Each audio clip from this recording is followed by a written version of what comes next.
'మిరల్' 1 hour 55 minutes run టైమ్‌తో ఎప్పుడో 2020లో తమిళ్‌లో release అయ్యి, ఇప్పుడు మళ్ళీ తెలుగులో డబ్ చేసి 'ఆహా'లో రిలీజ్ చేశారు.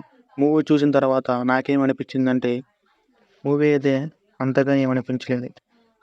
మూవీ స్టోరీ చాలా చిన్నదే. బట్ ల్యాగ్ చేసి దాన్ని ఇంకా పెట్టాలి అలా అనిపించింది నాకైతే. ఇంకా హారర్ ఎలిమెంట్స్ లాస్ట్‌లో వచ్చి 15 మినిట్స్ తప్ప మూవీలో అంతగా బజ్ ఏం లేదని అనిపించింది.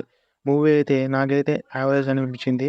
ఇక బేసిక్ స్టోరీ లైన్ ఏంటంటే, హీరోకి పీడకలల వల్ల బాధపడతాడు. వాళ్ళ అమ్మ కొన్ని పూజలు చేస్తే పీడకలలు పోతాయి. వాళ్ళు ఊరికి వెళ్ళి ఆ పీడకలలు పోయాయా? ఆ పీడకలల వల్ల ఏం ప్రాబ్లమ్స్ వచ్చాయి? ఆ ప్రాబ్లమ్ సాల్వ్ అయిందా లేదా అనేది మూవీ స్టోరీ. ఇంకా పాజిటివ్స్ గురించి వస్తే, ఈ మూవీ హీరో గుర్తుకు రావాలంటే 'ప్రేమిస్తే' మూవీ హీరోనే ఈ మూవీ హీరో భరత్. భరత్ చాలా బాగా తన క్యారెక్టర్‌ని న్యాయం చేశాడు అనిపించింది. ఎస్పెషల్‌గా సెకండ్ హాఫ్‌లో వచ్చే emotion scenes and curiosity scenes చాలా బాగా అనిపించాయి. సినిమాటోగ్రఫీ కూడా చాలా బాగుంది. నెగెటివ్స్ అంటే రన్ టైమ్ తక్కువ ఉన్నా కానీ మనకి చాలా ల్యాగ్‌గా అనిపించిద్ది.